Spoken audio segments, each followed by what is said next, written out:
Guys, I'm 55 years old, and every time I turn around, I find myself camping with the Boy Scouts. This time, Troop 491 has got me on the Peconic River, looking for wildlife, exploring on a canoe. Check this out.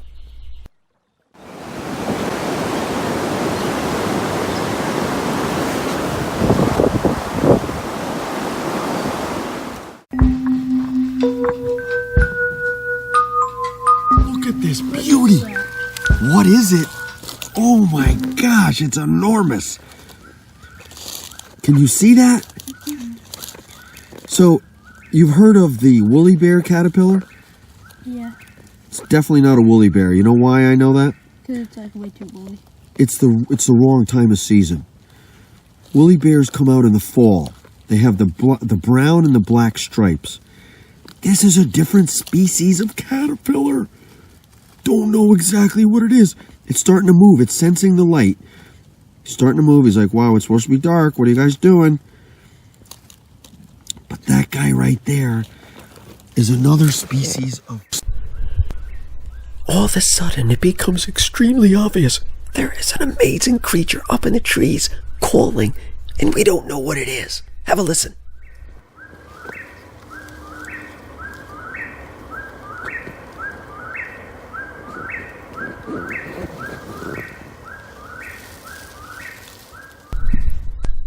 Thanks to a quick check-in with Andrew Griswold of the Connecticut Audubon, we've discovered these are the eastern whippoorwills.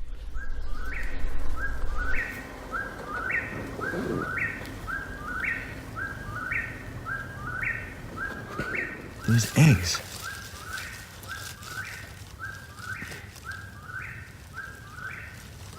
You see them pick the eggs up? Can you see? If you want to come around to my camera, you might be able to see better. But if you can see, each one is grabbing an egg, and they're relocating the eggs because they're like, okay, guys, danger, They're moving danger. that big one right there. Yep. You can see them, each one moving, one egg at a time.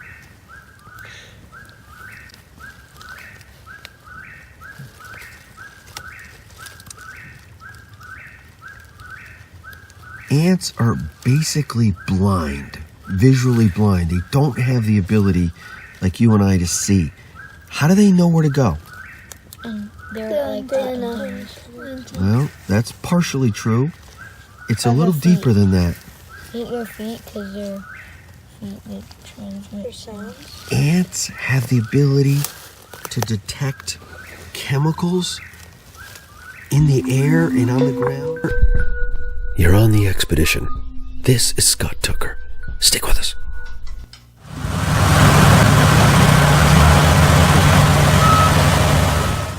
Check this out. I show up on a job site about 3 minutes before 7 a.m. The guys have already started excavating.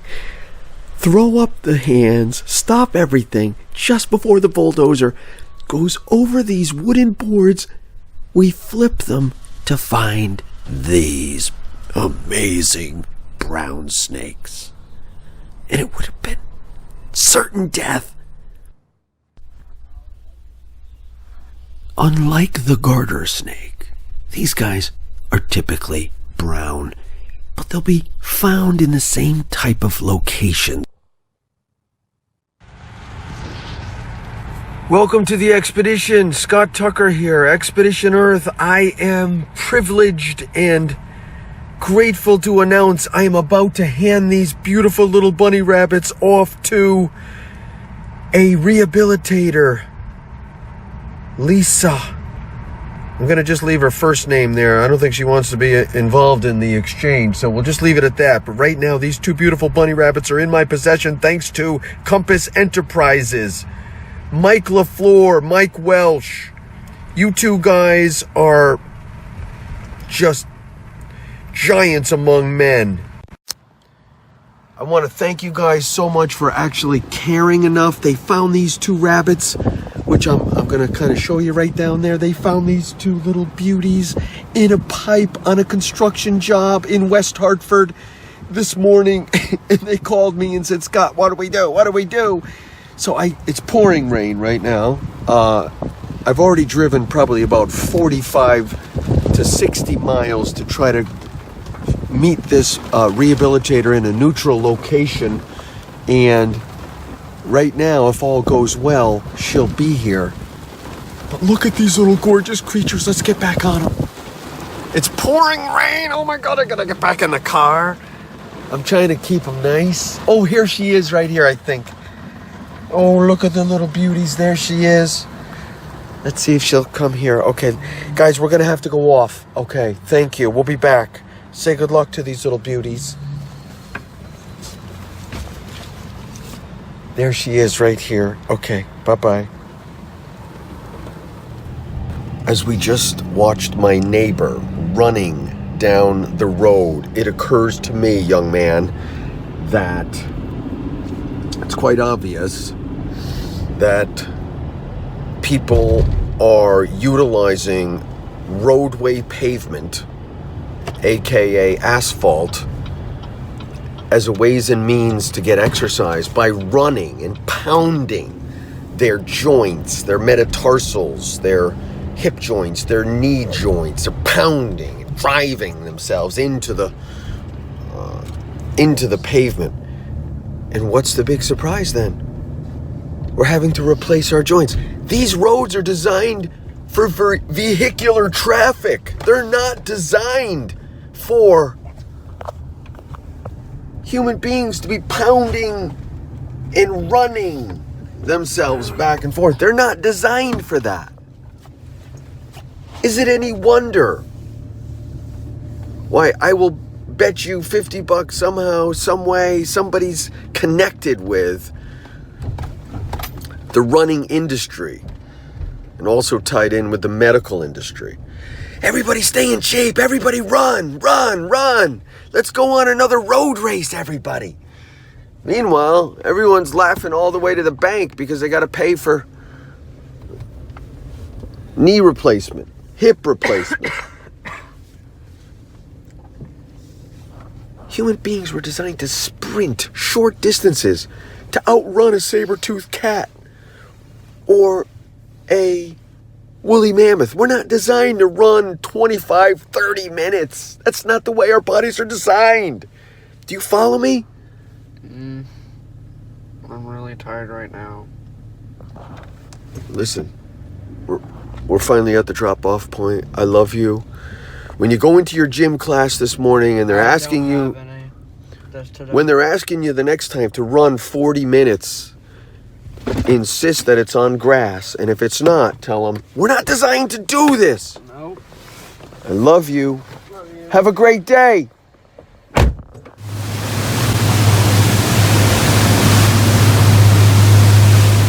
Memorial Day weekend. Where is everybody?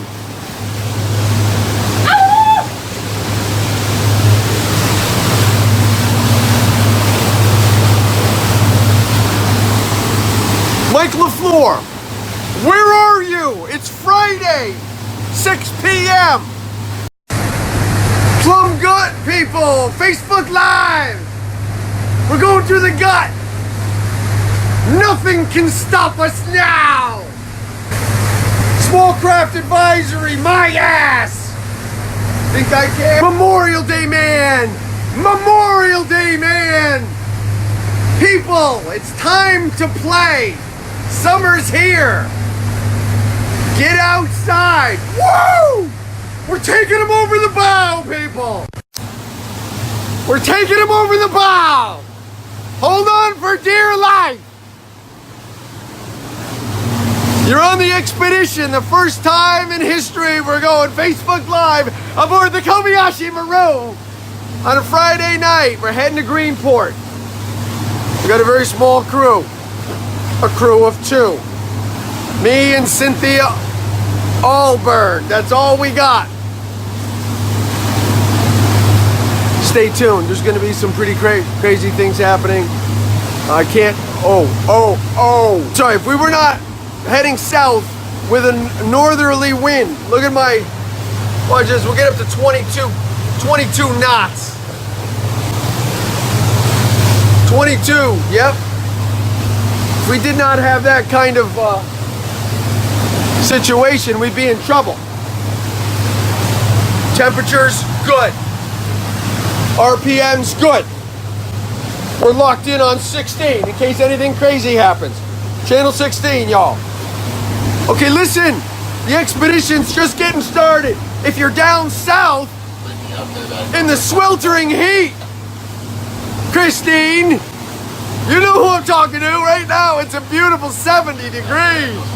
There's no humidity. I said, no humidity here. Plenty of oxygen mixed with nitrogen.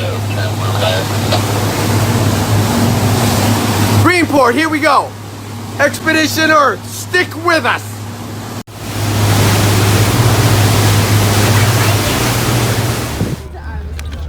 Folks, this is the expedition here in Greenport, Long Island, aka New York. This is an amazing use of public space. Boats. Pull in. There's a village over here. Guys, you don't even have to drink alcohol. You can have a highball and a highball glass with just pink lemonade. Look at this.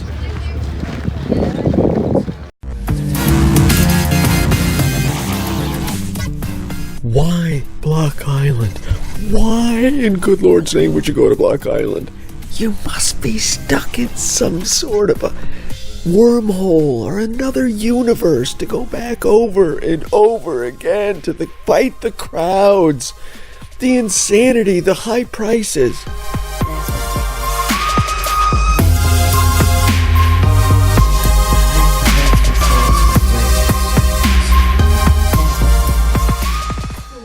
Folks, you're back on the expedition, except this is Scott Tucker's parallel universe. We found our way into a store with many things that you do not need, and these, or I should say this, is something that I'm drawn to like a magnet, and I just can't figure out why. I can't figure out, there's something about this. I can't quite put my finger or my lips on it. But what is it that's attracting me to this magnificent, it's a source of light. When you're lost and you don't know where to go, you always reach for the light. You go to the light, and when you see something like this, you want to reach for the light. Reach for the light. Get right in on the light. You're on the parallel universe. I don't know what to say, but this, I want to. Oh God! Oh my goodness! Expedition Earth stick.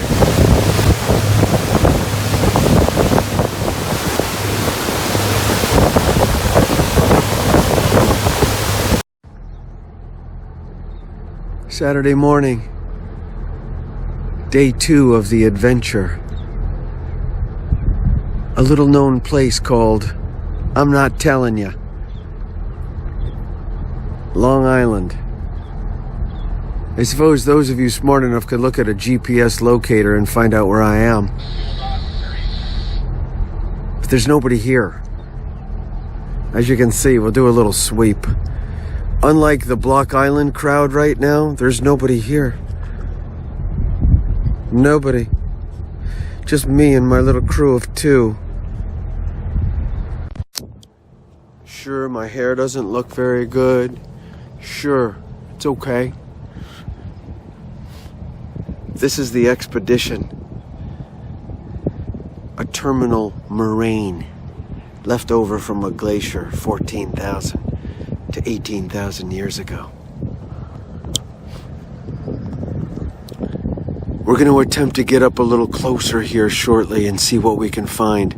There could be all kinds of different creatures up here. Expedition Earth. Stick with us.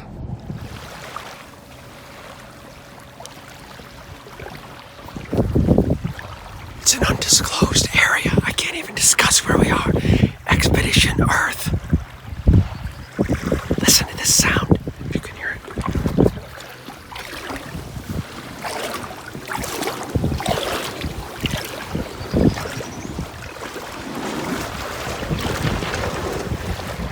I'm here with my life coach, Cynthia Hallberg.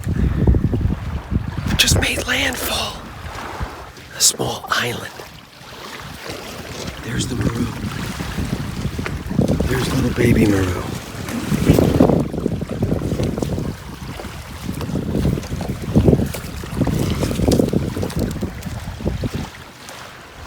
They're alive in there. I better put them back in the water. We're trying to save as much as we can right now. There's some sort of... Only it's the shell pile. Rock pile. There's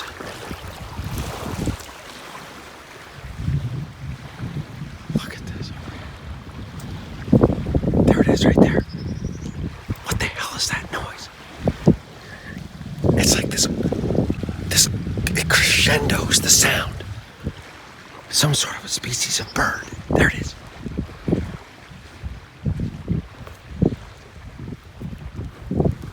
You're on the expedition. Stick with us. Shinnecock Canal, first try. They just closed the locks. Shinnecock Canal. Okay, I think we're dropping. No? Tighter. At it. That's it.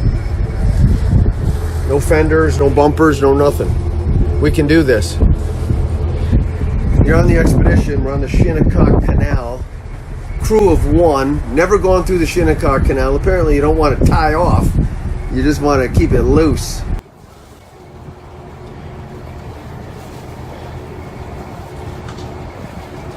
Here we go. 5, 4. Let's see. 1, 2, 3, 4, 5, 6, 7, 8. Got about 9 vessels in here. It is dead high. I've been recommended to avoid mid-tide. Go in at dead high or dead low. And that's what we're doing. The lock is almost closed. Now, look at the piston there closing the canal. Doesn't look like it's totally closed. Hopefully that guy's not stuck on his... Please tell me that chain isn't stuck on the guy's motor. No, he's good, I think. How you doing down here? How you doing? You okay? Do you want me to... Trying to get what, honey? Yeah, okay, I got this. Okay. Here we go. I just heard somebody start an engine. Okay, now they're... All right, so we didn't move much. Okay. You got this line?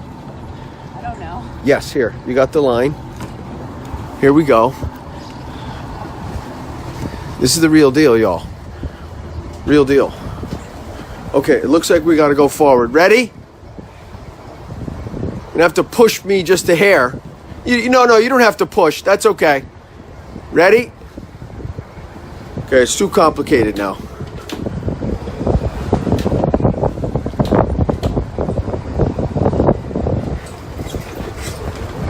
Okay, we're gonna have to be very, very careful here. Everybody's good? I think so. Wow, not bad. Shinnecock Canal, one-handed. Uh-oh, it's too windy. It's all right. We did it. I would say we did it. Okay, that's it for now, y'all. I gotta go. We made it through the forbidden zone, the Shinnecock locks. And everything was worth it. It was as though we had broke the sound barrier. Nothing but beauty waited for us on the other side.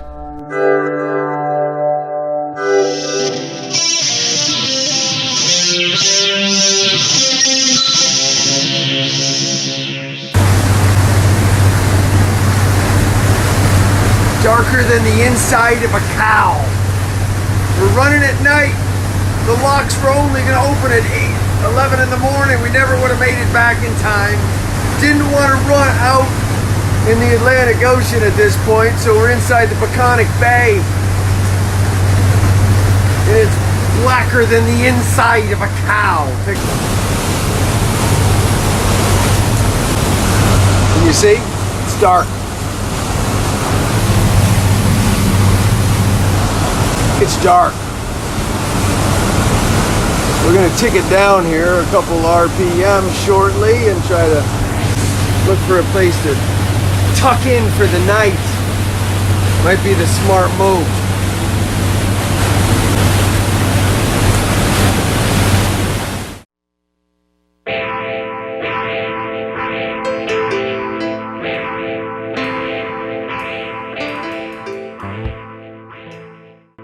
It wasn't anything we intended on doing.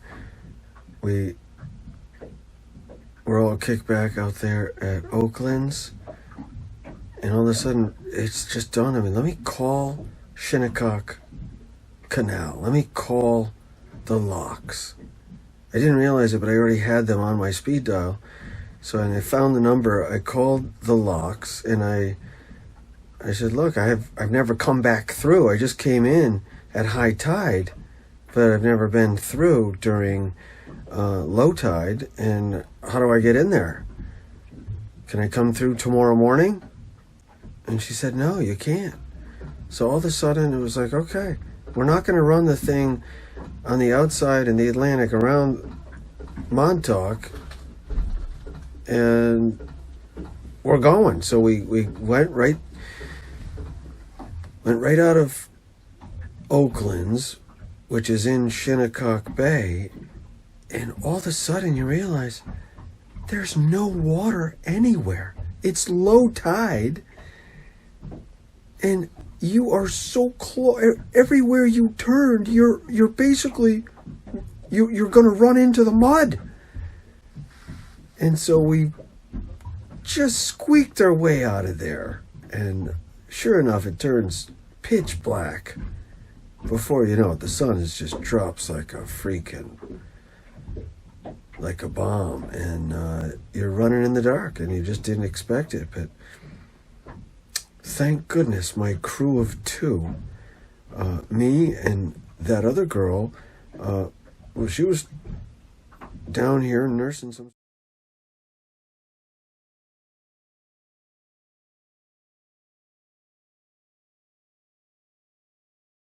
Stop where you are. Stop. Guys, come closer to me. Closer. Okay. Gorgeous northern water.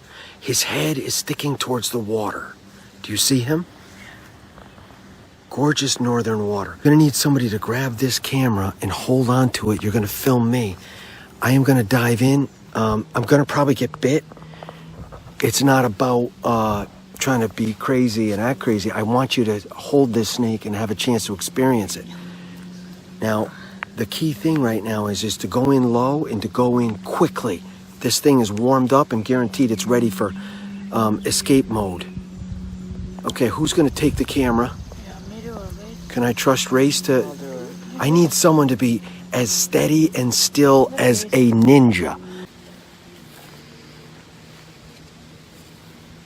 Oh no. There's poison ivy everywhere. I'm gonna go in the other side. I get poison ivy so freaking bad. Back up. He's clear.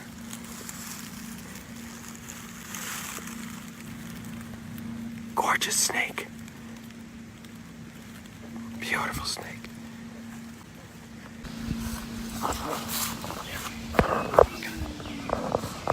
Get your fingers off the microphone. It's not on the microphone.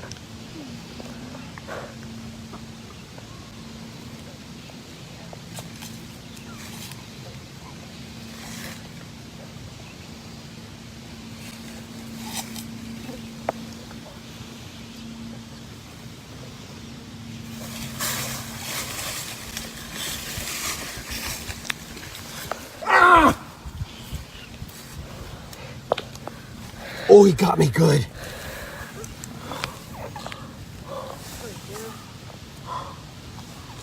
Oh, he got me good. It's okay, honey. I'm not gonna hurt you. What's this on your... That's so cool. He's wrapped around me. He's got musk. Would have been a lot easier, except there's poison ivy everywhere. Yeah. It's okay, honey. It's okay. I'm gonna hold you here. This is not a water moccasin. This is not a copperhead. This is a northern water snake. They're very common. Once he gave me one good bite and realized I'm not gonna be able to, I'm really not gonna try to kill him. Take a look at the coloration. That's so nice of Look at him. He's gorgeous. It's probably a boy.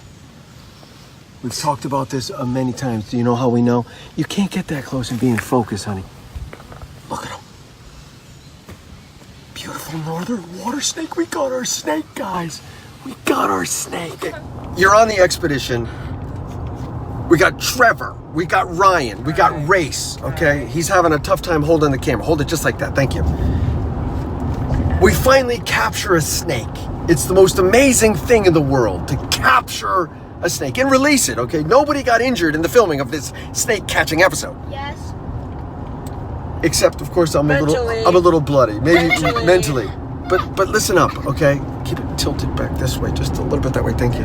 Got it. So, I'm thinking to myself, how can I top this for these fine young men? What can I do on Memorial Day weekend? Tomorrow we're going to memorialize the people that died to protect this way of life, this country, one of the most amazing places on the planet. I'm thinking to myself, what can I do? What can I do for these guys? What do you say? We get back home, we pitch some tents in the backyard, and we get a nice bonfire going. And I look over my shoulder and I look at this guy right here. And what do I see? The most amazing display of nonverbal communication I've ever seen. Ryan begins to go into an uncontrollable yawn. So, Race, what do you say, buddy? I was all excited. I really wanted to go and do a little camp out in the backyard. What do you think? We're not as outdoorsy as the other generations because we have actual working internet, video games, and TV like HBO, Netflix, and Hulu. Not a sponsor.